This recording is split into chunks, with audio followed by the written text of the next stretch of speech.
We live in a culture obsessed with dieting, weight loss, and exercise, and that can make eating disorder behaviors easy to miss. But the reality is, eating disorders are serious mental illnesses that take a major toll on your health and your life. But recovery is possible. Eating disorders are more common than you might think. Chances are you know someone who is struggling with one, or maybe you're struggling yourself. If you're concerned about an eating disorder in yourself or a loved one, I want to introduce you to Equip. Equip is a fully virtual, evidence-based eating disorder treatment program that helps patients achieve lasting recovery at home. Every Equip patient is matched with a multidisciplinary care team that includes a therapist, dietitian, medical provider, and mentors. And you get a personalized treatment plan that's tailored to your unique goals and challenges. Equip treats patients of all ages and all eating disorder diagnoses. It's covered by insurance, and there's no wait list. If you think that you or a loved one could be struggling with an eating disorder, don't wait to get help. Visit equip.health to learn more. That's equip.health. You open the fridge, there's nothing there. So what's it gonna be? Greasy pizza? Sad drive-thru burgers? Dish by Blue Apron is for nights like that. These are the pre-made meals of your dreams. At least 20 grams of protein, no artificial flavors or colors, no chopping, no cleanup, no guilt. Keep the flavor. Ditch the subscription. Get 20% off your first 2 orders with code APRON20. Terms and conditions apply. Visit blueapron.com/terms for more. We interrupt this program to bring you an important Wayfair message. Wayfair's got style tips for every home. This is Styles McKenzie helping you make those rooms sing. Today's style tip. When it comes to making a statement, treat bold patterns like neutrals. Go wild, like an untamed animal print area rug under a rustic farmhouse table from Wayfair.com. Arr, fierce. This has been your Wayfair style tip to keep those interiors superior. Wayfair, every style, every home. We live in a culture obsessed with dieting, weight loss, and exercise, and that can make eating disorder behaviors easy to miss. But the reality is, eating disorders are serious mental illnesses that take a major toll on your health and your life. But recovery is possible. Eating disorders are more common than you might think. Chances are you know someone who is struggling with one, or maybe you're struggling yourself. If you're concerned about an eating disorder in yourself or a loved one, I want to introduce you to Equip. Equip is a fully virtual, evidence-based eating disorder treatment program that helps patients achieve lasting recovery at home. Every Equip patient is matched with a multidisciplinary care team that includes a therapist, dietitian, medical provider, and mentors. And you get a personalized treatment plan that's tailored to your unique goals and challenges. Equip treats patients of all ages and all eating disorder diagnoses. It's covered by insurance, and there's no wait list. If you think that you or a loved one could be struggling with an eating disorder, don't wait to get help. Visit equip.health to learn more. That's equip.health.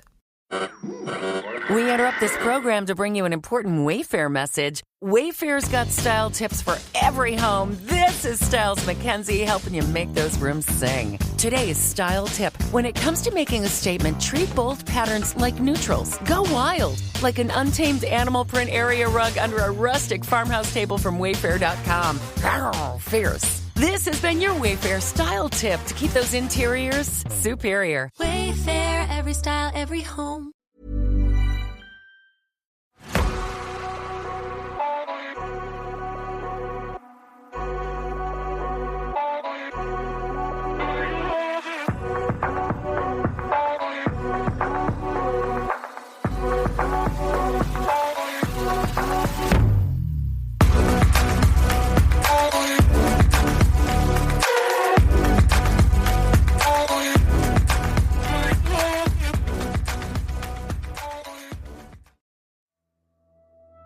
Hello, I'm Sarah, and welcome to the Whispering Woods Extra.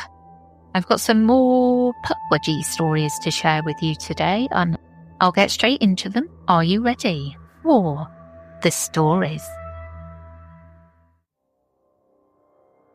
In the mountains of western Northern Carolina, hundreds of miles from traditional Wampanoag territory, a teenager named Chris had no knowledge of Pukwudgie lore, but he would soon become intimately acquainted with the phenomenon. One summer evening in 2003, 14-year-old Chris was walking a wooded path near his home when he had an unnerving experience. From high up in the trees, he felt eyes on him. Glancing upward, he spotted a small spindly figure clinging in the branches.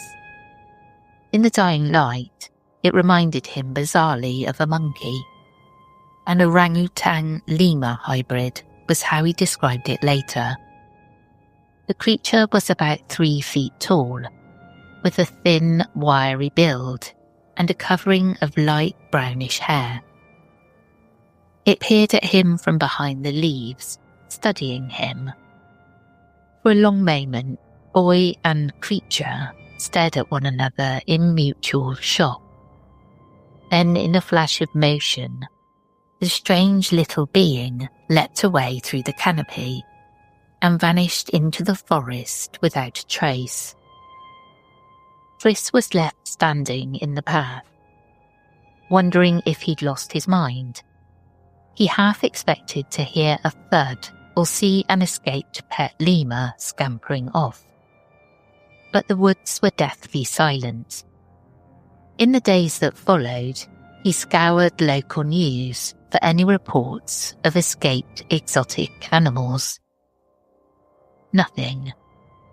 Hesitant to tell anyone what he saw, Chris eventually tried to write it off, a moment of misidentification or an overactive imagination. He pushed the incident out of his mind. Years passed. But the woods did not forget him. Almost 2 decades later, as an adult, Chris happened upon a podcast about the Pukwudgie legend. The description of the creature sent chills down his spine. It matched what he had seen in the treetop that day exactly. Chris realised that, unknowingly, he might have encountered one of these little wild men.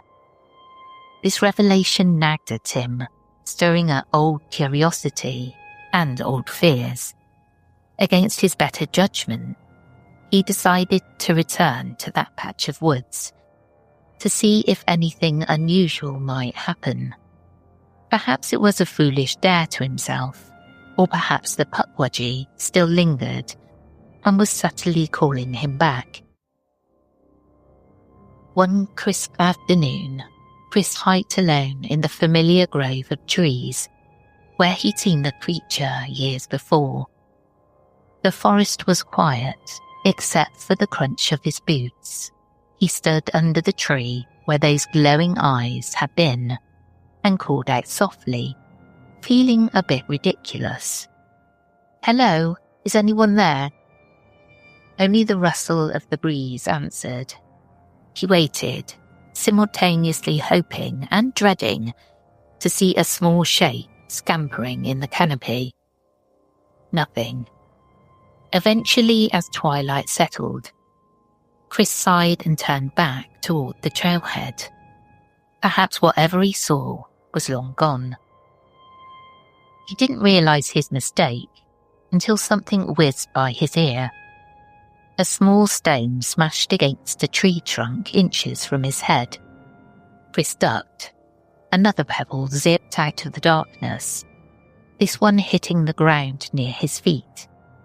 He spun around and caught sight of a tiny silhouette perched on a rocky ledge about 20 yards behind him. The outline was a humanoid, but diminutive, the size of a child, and it skittered to hide the instant he spotted it. Adrenaline surged. Someone or something was throwing rocks at him. Chris called out, "Who's there?"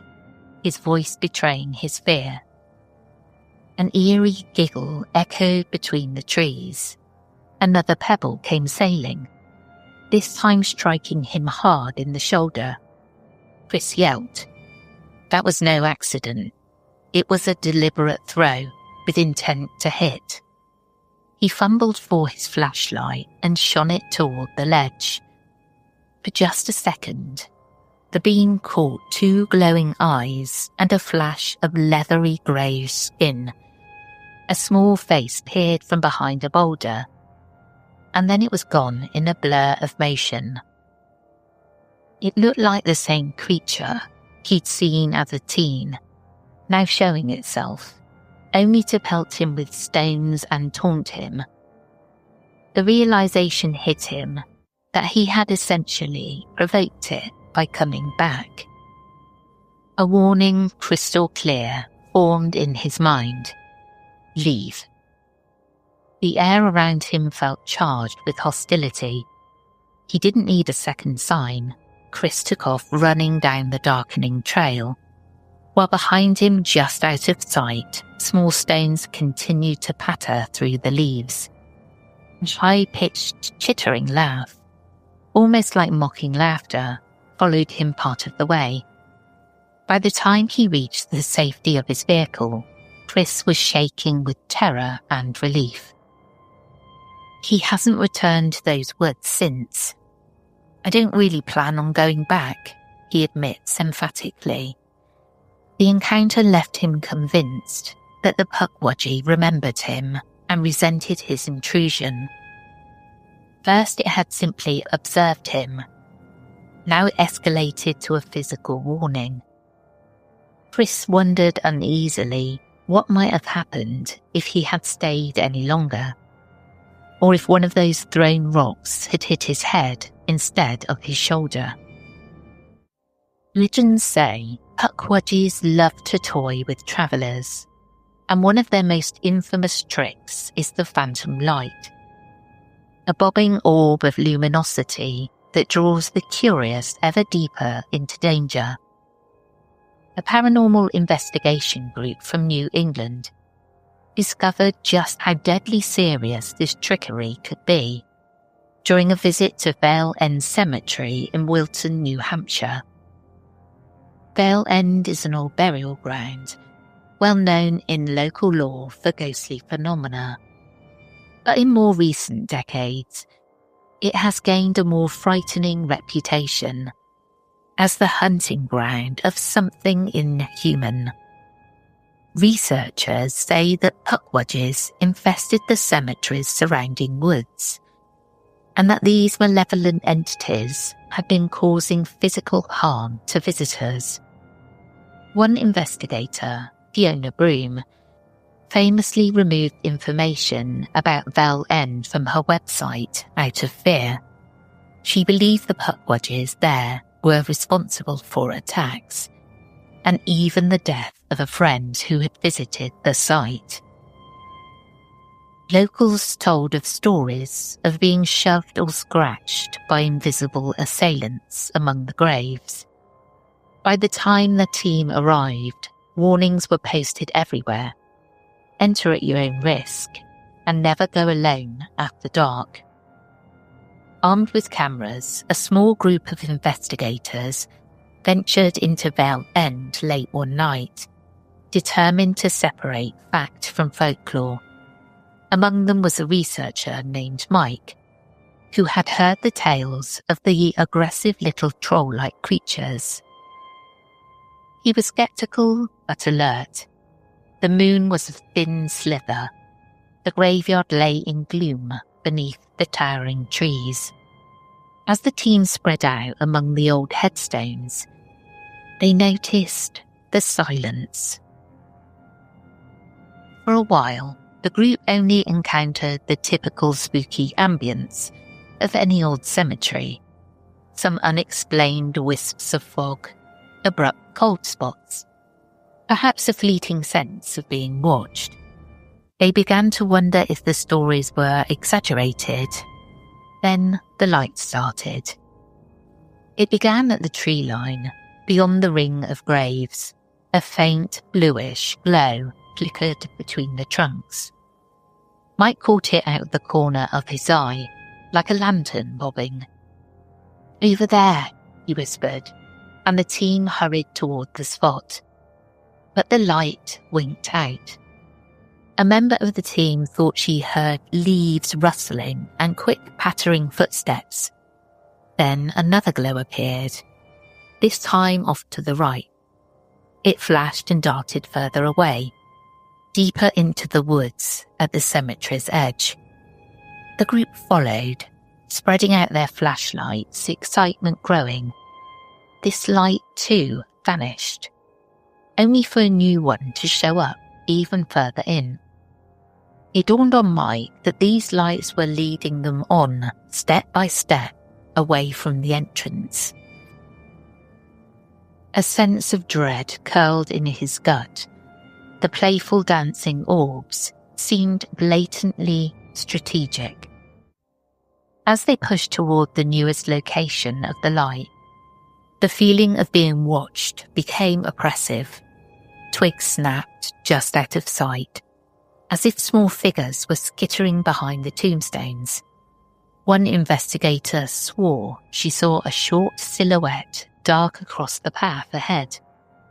The team paused among the silent headstones, suddenly aware of how deep into the cemetery they'd wandered. The gate and road were no longer visible. They were encircled by woods on all sides. It was at that moment the last ghost light faded, and all the lights, even the team's flashlights and camera rigs, briefly sputtered. In the near darkness, soft rustling and pattering footsteps sounded from multiple directions in the fallen leaves. The investigators slowly moved, back to back, a circle of flashlights searching the emptiness between graves. Nothing to be seen, yet the noises grew clearer. They were surrounded. Mike's heart pounded. He had read about this in the lore. Pukwudgies loved to encircle their prey. Primal terror rose in him. Finally speaking out, he said in an urgent tone, "It's time to go, now." He had remembered the warnings that people here had been attacked after letting the creatures flank them.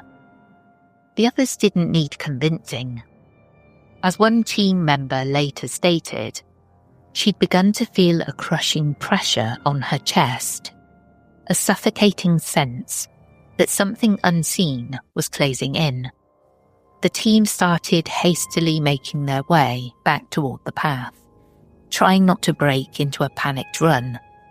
And that is when the assault began.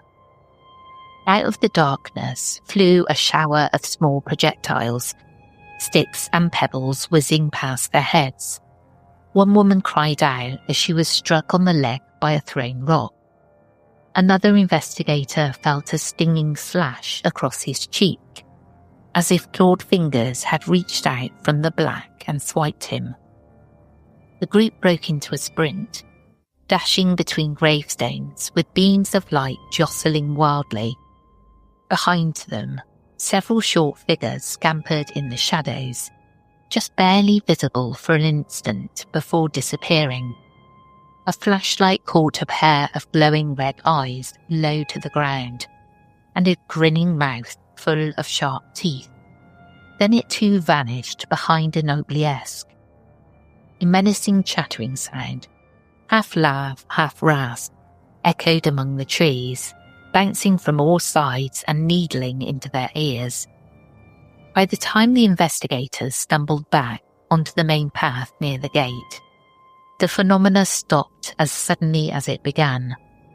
The oppressive atmosphere lifted. The forest was quiet once more. Gasping for breath, they clambered out of the cemetery. Only beyond the gates did that crushing sense of dread finally release its hold. The team members hurried to the safety of their vehicle, shaken to their core.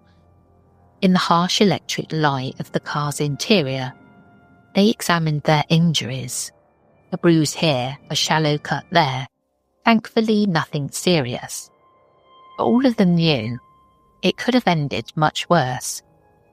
As they later reflected, it felt as if a pack of hunters toyed with them in that graveyard, and that if they hadn't realised the trap when they did, none of them might have made it back out. One investigator swore he heard a last bit of mocking laughter from the darkness as they left. The Vale End incident reinforced every bit of Pukwudgie lore the team had studied. The mysterious lights, the circling ambush, the physical attack. It was all straight out of the old stories. These ancient little creatures of the forest had shown they could harm the living. And unlike a ghost, Pukwudgie was a corporeal being. It left footprints through rocks, wielded claws. The team's only comfort was that they had heeded the warnings in time. Now they joined the chorus of voices cautioning others. Vale End Cemetery is not a place to mess with, nor wander alone. The Pukwudgies there, and in any other haunted wood, will not hesitate to prey on your curiosity and lead you to ruin. The Pukwudgie is not a whimsical fairy to be taken lightly. It's a dangerous entity. In Chris's case, curiosity earned a harsh lesson as the creature in the woods delivered a literal stinging rebuttal to his return. And in the harrowing Vale End encounter, he saw how an age-old trick of ghostly lights almost led to a deadly trap, nearly claiming new victims in a dance of lights and shadows. They are cunning, patient, and wholly unafraid to target humans who cross into their domain. The modern sightings also dispel any notion that Pukwudgies belong solely to the past. They seem to persist in the forgotten areas, in suburban woods at the fringe of a housing estate, in ancient graveyards and protected forests, along lonely roads at midnight. The world has changed around them, yet the Pukwudgie remains, calling from the underbrush and reminding us that there are still mysteries lurking beyond. So if you ever find yourself alone on a moonlit night and catch a glimpse of a tiny humanoid figure between the trees, or a flicker of light where no light ought to be, remember these stories. Do not follow the lights. Do not seek out that creature. Respect the power of the deep, dark woods and the little masters that claim them. We live in a culture obsessed with dieting, weight loss, and exercise. And that can make eating disorder behaviors easy to miss. But the reality is, eating disorders are serious mental illnesses that take a major toll on your health and your life. But recovery is possible. Eating disorders are more common than you might think. Chances are you know someone who is struggling with one. Or maybe you're struggling yourself. If you're concerned about an eating disorder in yourself or a loved one, I want to introduce you to Equip. Equip is a fully virtual, evidence-based eating disorder treatment program that helps patients achieve lasting recovery at home. Every Equip patient is matched with a multidisciplinary care team that includes a therapist, dietitian, medical provider, and mentors. And you get a personalized treatment plan that's tailored to your unique goals and challenges. Equip treats patients of all ages and all eating disorder diagnoses. It's covered by insurance, and there's no wait list. If you think that you or a loved one could be struggling with an eating disorder, don't wait to get help. Visit equip.health to learn more. That's equip.health. En Cox estamos un paso adelante, como el muchacho que ya sabe la orden de tu cafecito incluso antes de pedirlo. Hey, José, café con leche sin lactosa, un toque de vainilla, templadito sin azúcar. En Cox también nos adelantamos a lo que necesitas. Por eso el precio de tu plan no subirá por 3 años. Y nuestra seguridad avanzada protegerá tu red de amenazas antes de que pasen. Cox, un paso adelante. José, llamada de tu jefe en 3, 2, 1. Al menos 500 megabits por segundo de velocidad y Cox Unlimited Mobile. Impuestos y cargos no incluidos en garantía de precio. Velocidad de datos móviles reducida tras usar 20 gigas al mes. Oh, I do like these. I'm sure that I've seen a film called Pukwudgie. I don't think it was a small hairy man.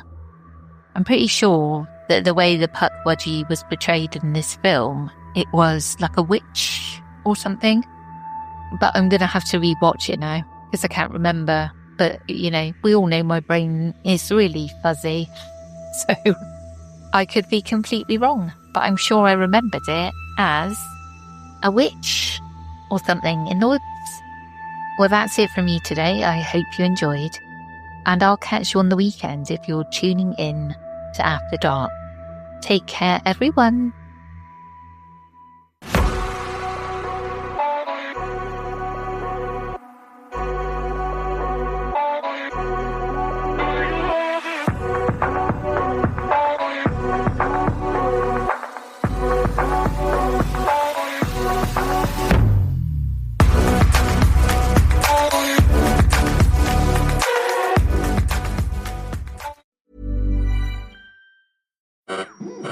We interrupt this program to bring you an important Wayfair message. Wayfair's got style tips for every home. This is Styles Mackenzie helping you make those rooms sing. Today's style tip. When it comes to making a statement, treat bold patterns like neutrals. Go wild, like an untamed animal print area rug under a rustic farmhouse table from Wayfair.com. Arr, fierce. This has been your Wayfair style tip to keep those interiors superior. Wayfair, every style, every home.